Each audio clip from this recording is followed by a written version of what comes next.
guys, and welcome back to the channel. It has been an absolute age since I did any content. Mainly life's been getting in the way, been very busy at my normal day job, but due to the current health crisis, which I'm not going to talk about because the world and his dog is going on about it, I've now been furloughed from my normal day job, which gives me a bit more time to do some content. So today we're going to be doing another case review. Haven't done one of these for must be 18 months or so since I've done a case review. This is a case that I've bought to do a build, which is also going to be the next video that goes up after this one. So from that video you'll see how well and easy this is to build into. But for today we're just going to unbox, case review it, and see what we can expect when it comes to the case in question. Is it's a relatively cheap case, costs about £35 including shipping. Bought from an online seller on a well-known auction site. It is the CIT Dark Soul ATX mid-tower gaming case. So we'll get it out of the box and we'll start. First thing we notice, yes, it is a windowed case, but it's acrylic, not tempered glass. And it's a window within a steel frame rather than your typical tempered glass side panel, which is normally the whole panel is made of glass. On the beauty side we've got the acrylic. This has got a film on the inside and the outside to protect it from scratches during shipping. When I do the build I'll obviously leave that on until the build's complete. We do, round the back, we have thumb screws for that side panel. We also have thumb screws for the back panel as well, and also on the expansion slots we have thumb screws for a sliding cover to slide back for getting your graphics cards and other expansion cards in. Obviously PSU is bottom mounted. There's your opening for your I/O panel. It does come with a blue LED case, 120mm case fan mounted in the back. I have actually had a look. I'm not impressed with the connections, as well as a 3-pin plug for a motherboard header. It's got a Molex plug on it as well, so you know it's a cheap fan. When I do the build that was actually going to be coming out, it's not going to be getting used. On the front we have one USB 3.0 Type A, two USB 2.0 Type A's, usual headphone and mic jacks, reset button which actually sits a little proud but it's not too big, and then your standard on-off button. Air intake around the front, we've got from here downwards, down to about here, there are little grills on the grill intakes down the side here for air intake. We'll have a look at the fan mountings when we get the case open. And you've got one 5¼ inch removable bay cover here as well for an optical drive, but nobody uses optical drives these days. Everything's USB or download. So we'll open it up shortly. I'll say the back, unlike other cheap cases, as you can see if you look side on, there's no bulge in the side of the case for allowing cable management behind the motherboard mounting panel. So we'll have a look and see what sort of space we've got behind there when we get the case open. As far as height for air intake at the bottom, there's actually a good inch of clearance underneath here for air intake. Underneath we have got one of those flimsy little clip-in dust filters to go underneath where the power supply sits. I'm not a fan of these, they tend to fall out quite easily. Looks like there's rivets here rather than screws, so it looks like the hard drive cage might be permanently fixed into a certain position, not movable backwards and forwards to allowing for additional cables from the power supply. So we'll have to have a look and see what sort of space we've got for that when we get it open. But at the moment that is that's the outside of the case. So now we'll get it open and have a look. So we've got the side panel off, and like I said, there's the plugs for that for the rear fan. So you've got a 3-pin motherboard header plug and a Molex plug. Like I say, this fan's going to be getting hoofed out when I do the build. So as you can see, we've got a PSU shroud that almost comes completely to the front of the case.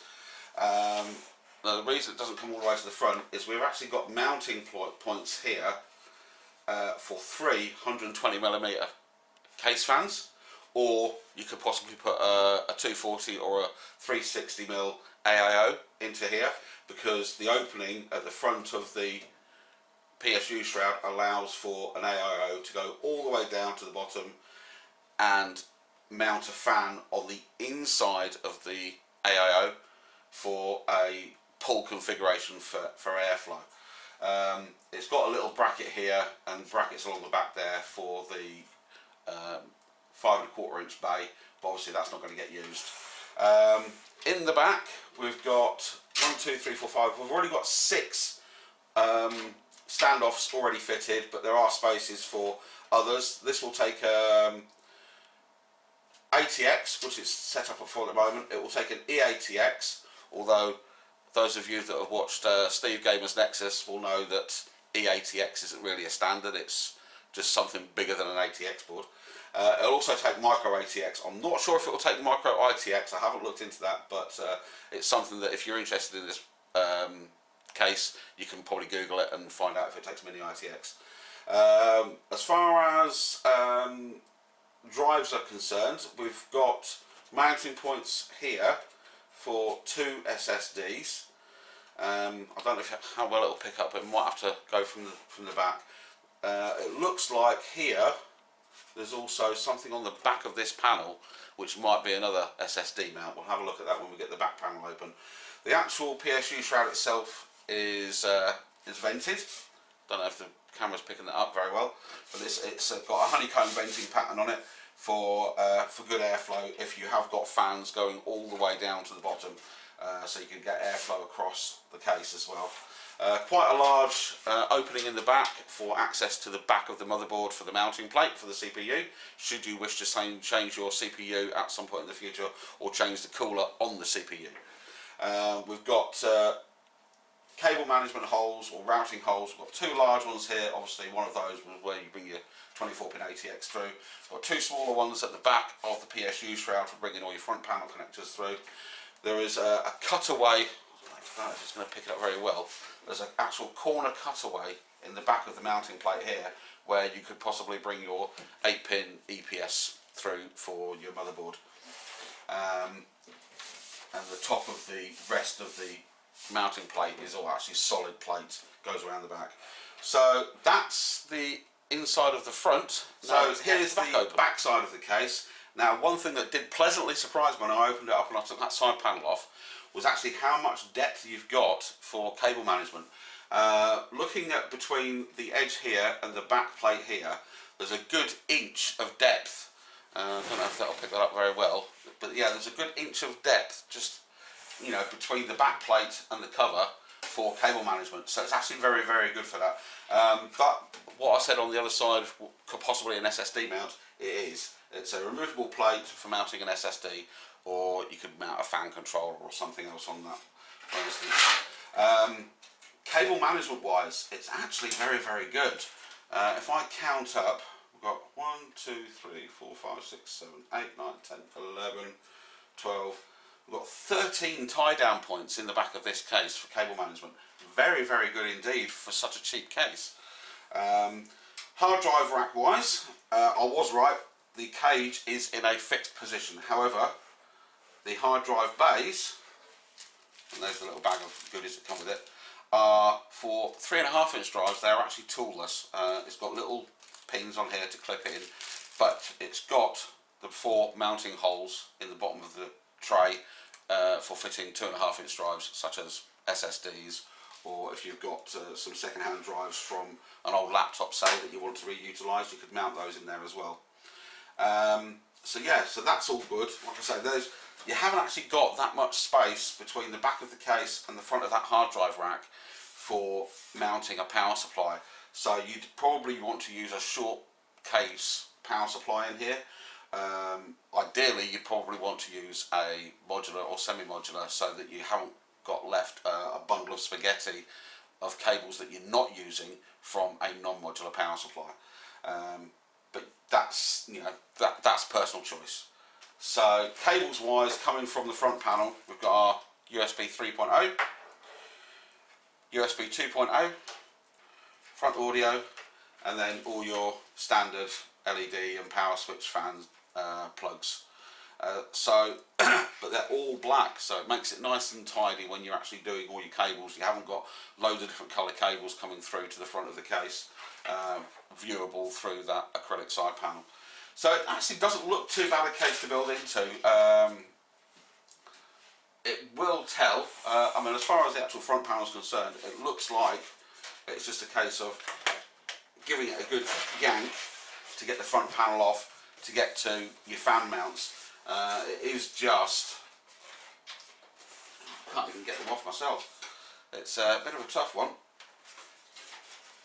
There are just like the standard collapsible push together lugs in the back of the front panel. That's something I'm just going to have to work on when I actually do the build. But as we say, that is that. So like I say, plenty of clearance here at the bottom for air intake, plenty of space in the back for cable management, plenty of space in the front for fans or an AIO. One thing I didn't mention, there is actually an opening in the top with a magnetic dust grill for two 120mm fans in the top as well. So there's actually space in this case for 6 fans, so you've got plenty of ventilation for keeping your components cool should you be putting in something that can be overclocked, which where you probably would use an AIO. Like I say, I will be doing the build in this in the very, very near future, so please come back for that one, because that'll be an interesting one to show the build and how well it fits in this case, and that will be with a full ATX motherboard, not a micro ATX. So we'll see how easy it is for getting all the plugs and stuff put onto the board when it comes right down to the bottom of the case. So yeah, that's it. Thanks for watching. If you enjoyed it, please give it a thumbs up, hit the subscribe button, which should be down there somewhere, and we'll see you in the next video.